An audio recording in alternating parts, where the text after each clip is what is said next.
entre el libro de Génesis y la historia temprana del periodo patriarcal, en el libro del Éxodo nos entrega la historia de lo que probablemente sea, diría ciertamente entrega, el evento redentor más importante que tiene lugar en el Antiguo Testamento. Este tiempo de transición está marcado en la narración al final de Génesis y al comienzo de Éxodo por dos personas notables. La primera es un hombre que comenzó como pastor de ovejas y se convirtió en príncipe. Y la segunda es de uno que comenzó como príncipe y terminó como pastor. Por supuesto, la primera persona era el hijo de Jacob, cuyo nombre era José. La última parte del libro de Génesis cuenta esa historia extraordinaria que nos narra la vida de José, la cual es una de las biografías más inspiradoras y alentadoras que encontraremos en toda la Escritura. Un hombre que fue víctima de celos y de traición. Él fue vendido como esclavo por sus hermanos, fue encarcelado por muchos años. Está completamente solo en un país extranjero y sin embargo, bajo esas circunstancias, permanece fiel a las promesas de Dios y recuerda el pacto. Sin embargo, a medida que se desarrolla la historia, somos conscientes de que José, debido a las circunstancias del control providencial de Dios, es liberado de prisión y elevado hasta convertirse en el primer ministro de la tierra de Egipto. Es en ese momento, en la providencia de Dios, que una hambruna severa golpea a los países vecinos y al propio Egipto. Pero Egipto había almacenado suministros de reserva y pueblos de tierras lejanas venían a Egipto buscando ayuda por el hambre. Entre los viajeros estaban incluidos los hermanos de José. Y recordarán esa escena desgarradora cuando los hermanos descubren que el primer ministro a quien le están pidiendo estos suministros es en realidad su hermano, a quien habían traicionado, y estaban aterrorizados de que José llegara a vengarse de ellos. Pero en vez de eso, fue clemente y preguntó por el bienestar de su padre, enviándole un mensaje con sus hermanos cuando ellos regresaron a su tierra, e invitó a Jacob y a toda su familia a emigrar a Egipto para que reciban los privilegios especiales otorgados por el primer ministro. Y así, al final del libro de Génesis, vemos dos cosas. En primer lugar, vemos el traslado desde Canaán a Egipto de la familia de Jacob, a quienes se les concedió una porción de tierra llamada tierra de Gosén para que disfruten de los beneficios provistos por su hijo José. Luego, el libro de Génesis concluye cuando Jacob reúne alrededor suyo a sus hijos y Jacob entrega la bendición patriarcal. Pero él tampoco se la da al hijo mayor, ni siquiera al segundo, puesto que se habían descalificado a sí mismos por su maldad. En cambio, Jacob le da la bendición patriarcal a Judá, a quien le es prometido un reino. El cetro no se apartará de Judá hasta que venga Silo. Y esto es de enorme importancia para el resto del desarrollo de la historia del Antiguo Testamento, ya que los reyes de Israel deberán salir de la tribu de Judá hasta que llegamos al clímax del Nuevo Testamento, donde aquel que nacerá restaurará el trono de David. Y una vez más, la tribu de Judá estará en el poder cuando el león de Judá sea coronado como el Rey eterno, el Rey de reyes y Señor de señores. Entonces no puedes entender el ministerio de Jesús al margen de este trasfondo del Antiguo Testamento y de la tribu de Judá, el reino y de todo lo que se desencadena como resultado de la familia inicial de Jacob. Ahí es donde el libro de Génesis termina, y al hacerlo se nos presenta una situación totalmente nueva en el libro de Éxodo. Dejamos el libro de Génesis con el pueblo de Israel disfrutando de un estatus privilegiado, un estatus especial en la tierra de Egipto. Pero algo ominoso aparece en el segundo libro del Antiguo Testamento. En el libro de Éxodo se nos dice que sube al poder un faraón que ya no conoce a José. Y ahora leemos de un cambio en las circunstancias históricas con respecto a los descendientes de Abraham y la familia de Jacob. En este momento, ellos también disfrutan de un estatus especial, pero este estatus especial es malo en vez de ser bueno, porque el nuevo faraón llega e impone 4 formas distintas de opresión sobre estos hebreos extranjeros. Lo primero que se nos dice en el libro de Éxodo es que los faraones nombran capataces sobre el pueblo. Ahora, inicialmente los capataces eran como policías que ordenaban y ejercían vigilancia sobre los siervos del Estado. Ese es el primer paso dentro de un programa sistemático para esclavizar a este pueblo extranjero.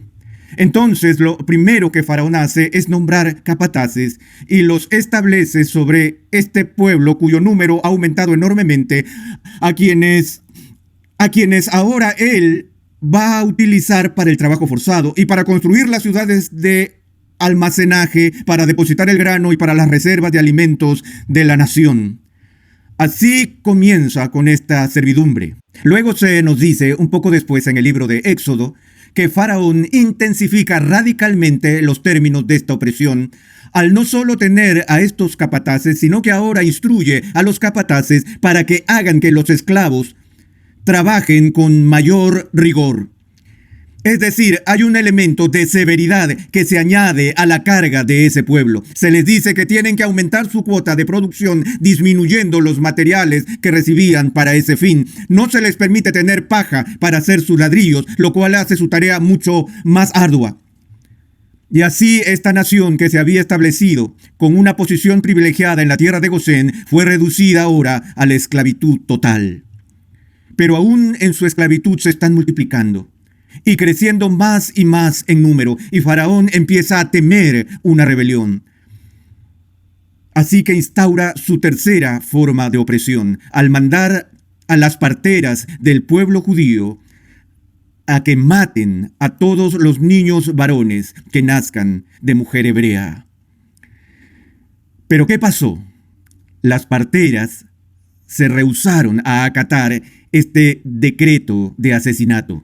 Entonces ahora Faraón ejecuta su cuarta decisión, donde él ordena a todos los egipcios que se aseguren que todo bebé varón nacido entre los judíos sea asesinado. Esta es la primera masacre de inocentes. De hecho, podríamos llamarlo el primer holocausto. El primer ejemplo de la destrucción sistemática de un pueblo. Pero un bebé escapa. Y leemos la historia de este niño que está oculto en una cesta hecha a mano, tejida con juncos. Él es colocado en un afluente del Nilo, cuando esta madre judía ve que ya no puede ocultar al bebé y permite que su hijo sea puesto a la deriva en el río, mientras ella encomienda su destino a la providencia de Dios. Y en tal providencia, el bebé llora, y es un llanto que es oído en todo el mundo. Pero el llanto del niño es oído, irónicamente, no por una partera hebrea, ni por un soldado egipcio, sino por la hija del faraón mismo. Y las escrituras nos dicen que cuando ella ve a este niño oculto a orillas del río, cuando abre la pequeña cesta y ve a este bebé y el bebé llora, las escrituras nos dicen que ella tuvo compasión. La ironía de todo esto es sorprendente, porque el resto de la historia del conflicto entre este pequeño bebé y el faraón es el conflicto entre la palabra de Dios y un rey con un corazón endurecido. Y sin embargo, este faraón, que es perverso debido a la obstinación de su corazón, tiene una hija cuyo corazón es movido por compasión. Ella no pudo soportar llevar a cabo las instrucciones de su propio padre. Ella no pudo ahogar a este bebé. En cambio, ella lo toma como suyo. Ella lo saca del agua, redimiendo así la vida de este niño, y usa el nombre hebreo que significa sacado de las aguas para ponerlo a este bebé, y lo llama Moisés. Luego ella contrata a la verdadera madre de Moisés para que sea la que cuide al muchacho. Pero debido a esta irónica serie de eventos, este pequeño bebé hebreo es adoptado por la propia hija de Faraón y ahora es un niño de palacio, que es criado en Egipto con el estatus de un príncipe. ¿Ves cómo este es el orden totalmente inverso a lo que sucedió con José y lo que ahora pasa ahora con Moisés? Moisés crece como príncipe, pero él conoce sus raíces. Conoce su propia identidad con su pueblo. Y se nos dice en el libro de Éxodo que en una ocasión ve a un guardia egipcio golpeando, hostigando y atormentando sin piedad a un esclavo hebreo. Moisés se llena de rabia, se levanta, golpea al guardia y sin querer lo mata. Rápidamente le esconde el cuerpo y mira alrededor para ver si alguien lo ha visto. Y él no ve a nadie, pero alguien sí lo había visto.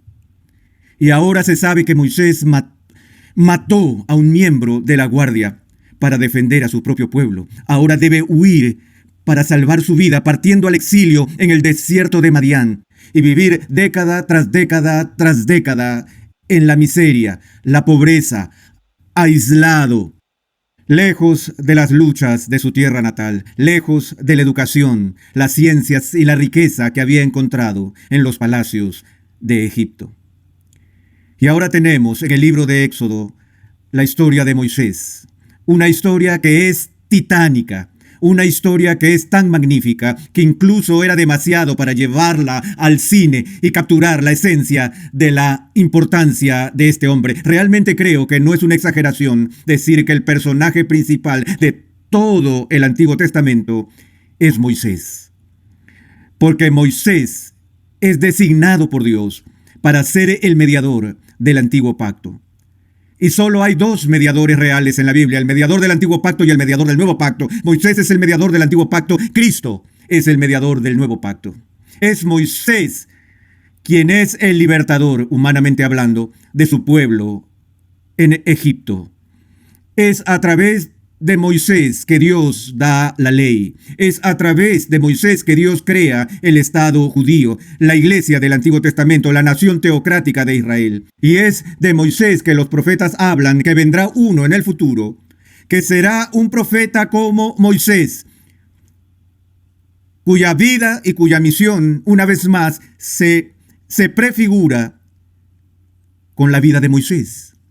Y en un sentido real, Cristo en su propia vida recapitula la vida de Moisés y toda la historia del Éxodo. Una vez más, si quieres entender la misión de Cristo, es imposible hacerlo separado del libro del Éxodo. Agustín dijo una vez, el nuevo está oculto en el antiguo y el antiguo está revelado en el nuevo. Porque así como Dios llama a su Hijo fuera de Egipto en el Éxodo, así también llama a su hijo mayor del exilio, después que Jesús en su infancia se ve obligado a ser resguardado y protegido del edicto de Herodes, cuando José y María huyeron a Egipto. El cumplimiento llega, de Egipto llamé a mi hijo. Toda la historia de la redención en el Nuevo Testamento es la historia de un mayor éxodo, de una mayor liberación y una liberación de la esclavitud que es cumplida por el nuevo Moisés. Y para entender lo que hace el nuevo Moisés, debes entender lo que hizo el viejo Moisés. Entonces, como dije, él es una persona grandiosa en el Antiguo Testamento. Y él está solo y aislado en el desierto madianita cuando Dios se le aparece y le habla desde la zarza. Se le revela y le da su sagrado nombre. Y le dice a Moisés, escuché el clamor de mi pueblo. He oído los gemidos del pueblo que traje a Egipto, y te he designado para que vayas a la casa de Faraón y de mi pueblo, y le digas a Faraón y le digas a mi pueblo, deja ir a mi pueblo. Y con ese mandato, toda la maquinaria del éxodo se pone en marcha. Y así el punto de confrontación se realiza cuando Moisés se presenta delante de Faraón. Y entiendan que Faraón es la persona más poderosa en la tierra en ese momento. Y lo que el monarca más importante y poderoso del mundo ha hecho es esclavizar al pueblo de Dios y hacer del pueblo de Dios sus siervos en contra de su voluntad. Lo que acontece aquí en este conflicto, lo que se desarrolla en toda esta tensión en el libro de Éxodo, es una batalla de titanes, es la batalla de dos soberanos. Es la batalla entre el Dios soberano del universo y el hombre soberano de este mundo, Faraón.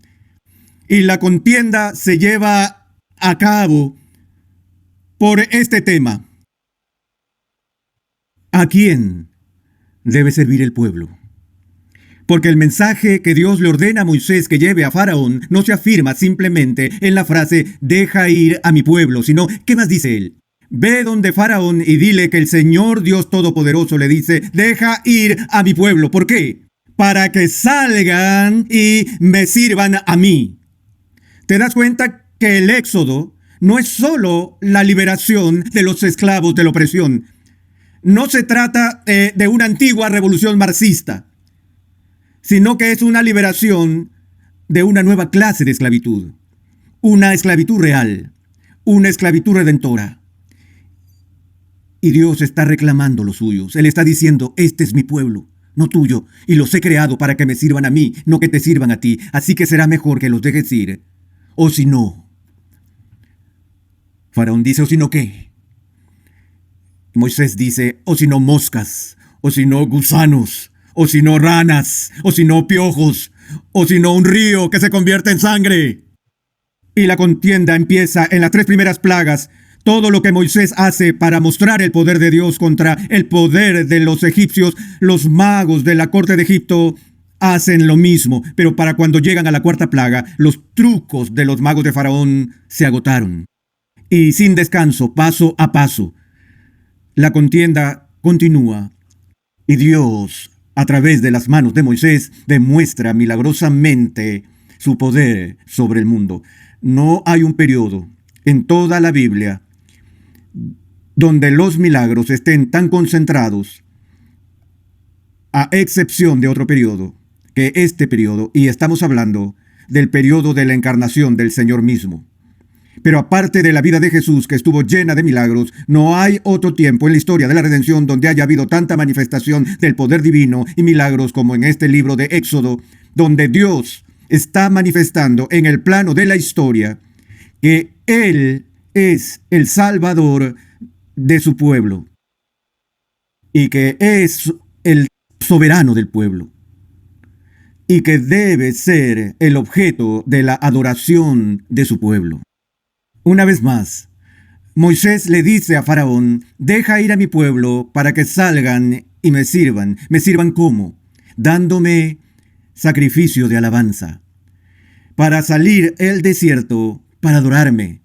Salir para disfrutar de mi presencia. Así, los 3 temas principales que marcan todo el libro de Éxodo son los motivos del Éxodo, la ley y el tabernáculo.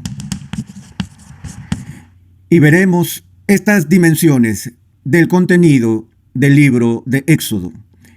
El Éxodo mismo, la liberación de la esclavitud, la reunión del pueblo que ha sido liberado al pie del monte Sinaí, donde Dios entrega a través de Moisés la ley por la cual esta nación santa será establecida. En ese sentido, Moisés se desempeña como el padre del Estado teocrático, el George Washington de Israel, si se quiere, y el Thomas Jefferson y el Benjamin Franklin, todo en uno, porque es a través de Moisés que Dios da la Declaración de Derechos que servirá como guía jurídica para la estructura de una nación santa y se convertirá en la base de la ley general en todo el mundo, incluso hasta el día de hoy. Por último, donde Dios enseña a su pueblo cómo adorarle y le da la promesa de su presencia. Estos son los temas dinámicos de este libro de Éxodo, que nos llama a una lectura seria y profunda de sus detalles.